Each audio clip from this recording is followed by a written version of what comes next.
اچھا چلیں کوئی یہ کہے شیخ کہ جیسے کالے جادو کا ذکر ہے قرآن و حدیث میں اور اس کی حقیقت کا بھی ذکر ہے کہ یہ حقیقی ہے، چونکہ وہ اب سائنس سے تو ثابت نہیں ہے کالا جادو، تو کیا اسی طرح یہ بھی کوئی مطلب اس طرح کا علم ایگزسٹ کرتا ہے، علم العادات کا، کہ جو چلے سائنس سے ثابت نہیں ہو رہا ہے لیکن اس کی حقیقت ایک حد تک ہے، جیسے بلیک میجک ہے؟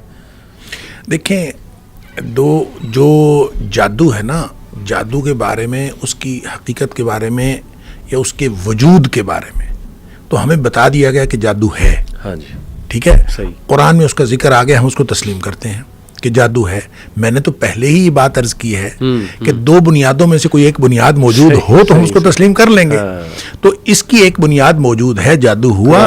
حضرت موسیٰ علیہ السلام کے دور میں جادوگری کا دور تھا، اس دور میں جادو ہوا اور جادو کی وجہ سے جو کچھ ہوا، جادوگر مسلمان ہوئے. وہ ساری ہمارے سامنے ایک تاریخ ہے جو قرآن نے بیان کی ہے، اس کی وجہ سے ہم جادو کو تسلیم کرتے ہیں.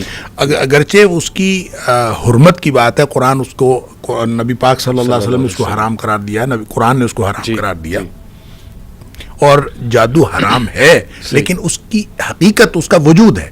میں نے پہلے بھی عرض کیا کہ اگر اس کی کوئی بنیاد موجود ہو تو شریعت اس کے وجود پر سوال نہیں اٹھاتی، اس کی حلت و حرمت پر تو سوال اٹھاتی.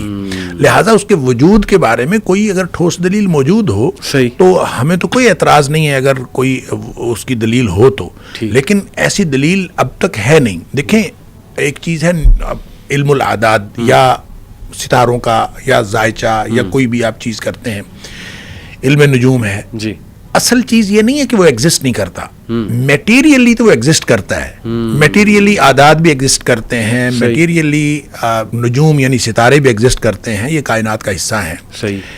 اصل میں جس چیز کے بارے میں کوئی بنیاد موجود نہیں ہے، نہ سائنٹیفک اور نہ شرعی، وہ چیز یہ ہے کہ ان مادی چیزوں کا غیر مرئی نتائج کے ساتھ تعلق، اس کی ہمارے پاس کوئی بنیاد نہیں. سمجھ گئے. بالکل. اچھا وہ ایک بالکل یعنی کسی کا تجربہ ہو سکتا ہے اور اتفاق کی حادثہ بھی ہو سکتا ہے. صحیح. مثلا مثال کے طور پر نا، آپ اچھل کود کر رہے ہوں، آپ کو یہ نہ پتا ہو پنکھا کیسے چلتا ہے. ٹھیک ہے، آپ اچھل کود کر رہے ہوں، اچھلتے کودتے ہوئے آپ کی انگلی جا کے سوئچ بٹن کو لگ جائے تو آپ اس کے بعد یہ یقین کر لیں کہ اچھلنے کودنے سے پنکھا چلتا ہے.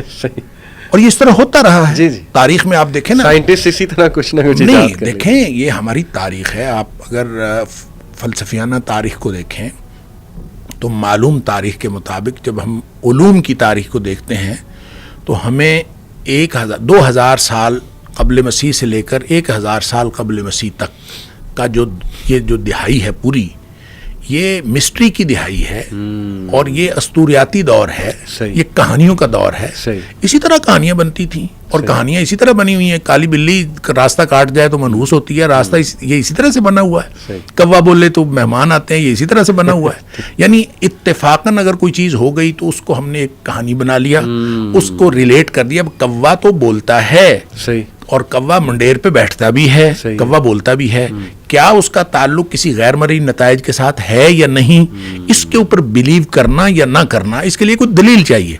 وہ دلیل آج تک موجود نہیں ہے سوائے اس کے کہ لوگوں کا تجربہ ہے، اور لوگ اپنے تجربے کی بنیاد پر یہ بات کرتے ہیں. اب تجربہ صحیح بھی ہو سکتا ہے، تجربہ غلط بھی ہو سکتا ہے، لیکن اس کو علم قرار نہیں دیا جا سکتا. وہ آپ کا تجربہ اور ہو سکتا ہے، میرا تجربہ اور ہو سکتا ہے. منڈیر پہ کوا بولے تو ہو سکتا ہے کسی کے ہاں مہمان آتے ہوں، کسی کے ہاں دشمن آتے ہوں، کسی کے ہاں کوئی حادثہ ہو جاتا ہو، کسی کے ہاں کچھ بھی نہ ہوتا ہو. تو یہ ساری چیزیں وقوع پذیر ہونا یہ بالکل ممکن ہے. اس لیے ہم اس کو اس کے ساتھ ریلیٹ نہیں کر سکتے. لہٰذا اعداد کی بات ہو یا نجوم کی بات ہو، جب ہم اس کو ریلیٹ کرتے ہیں تو ریلیٹ کرنے کی کوئی بنیاد ہونی چاہیے. وہ بنیاد نہیں ہے، وگرنہ میٹیریلی تو ساری چیزیں ایگزسٹ کرتی ہیں، کائنات ہے. بالکل ٹھیک، بالکل ٹھیک.